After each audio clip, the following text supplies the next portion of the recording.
Hey all, it's Jamie. Today we're going to be talking about doing brakes for an E36 BMW.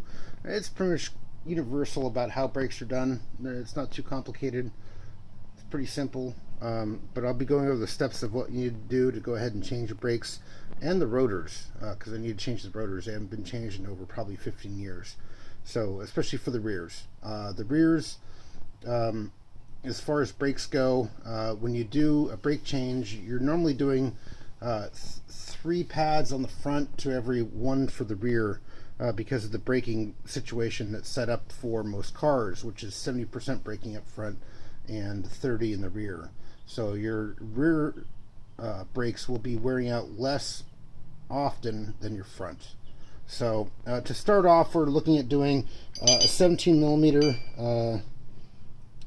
lug nuts to get these out, or they are 11/16, and obviously you got your 5 here.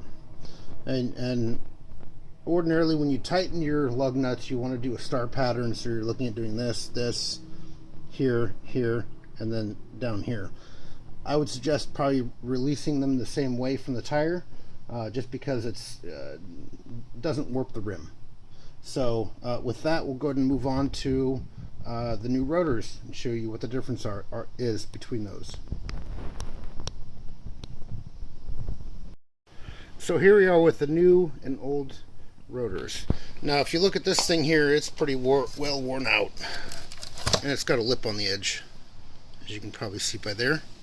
As I said, these are probably about 13 years old. It's time to change them. So here's the new one.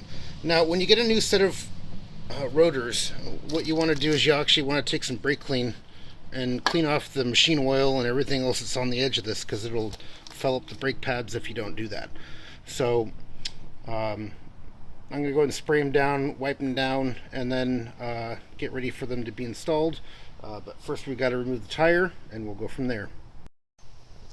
Alright, so when you're doing your brake job, the first thing you want to do before you take the wheel off or anything else is take the top off your brake fluid reservoir, and you want to put a rag on top of it, because what's going to happen is as you push the calipers together or further apart, it'll squeeze more fluid into the brake fluid reservoir, and it may overflow. So you don't want anything to be dripping down into your engine compartment or whatever. So sticking a rag on top of that will negate that issue and cause you less problems overall in the end.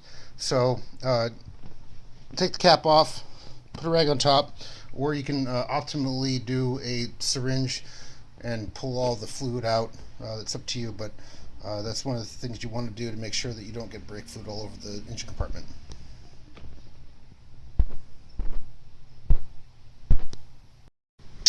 Alright, so now that we've got the Allen head screw removed, and we've got the 2 screws in the back of the brake caliper removed, we're going to go ahead and pry the caliper towards the back, because there's one piston in the back, and we want to get it all the way down before we remove it, just to make sure that we can install the new brakes. Once that's done, we can go and remove the caliper. Just kind of lay it to the side there. The one at the bottom and inside of the caliper will be held in by a clip, and that's simply removed just by pulling it out. As you can see, these are pretty much worn out, pretty low. And then the other side just slides out. Now on the back side, we have 2 16 millimeter bolts, and they're right about here, if you can see that, and then one down at the bottom here. And that's pretty much about it. So we'll go ahead and remove those, take it out, and then we'll go ahead and slide the rotor out and replace it with a new one. Now when we're doing the rotor, we actually want to go ahead and clean the inside of the rotor as well, and that will be on the inside, right inside here, that little smooth area inside there, because that's where the emergency brake lives, and we don't want any sort of contaminants fouling up the emergency brake.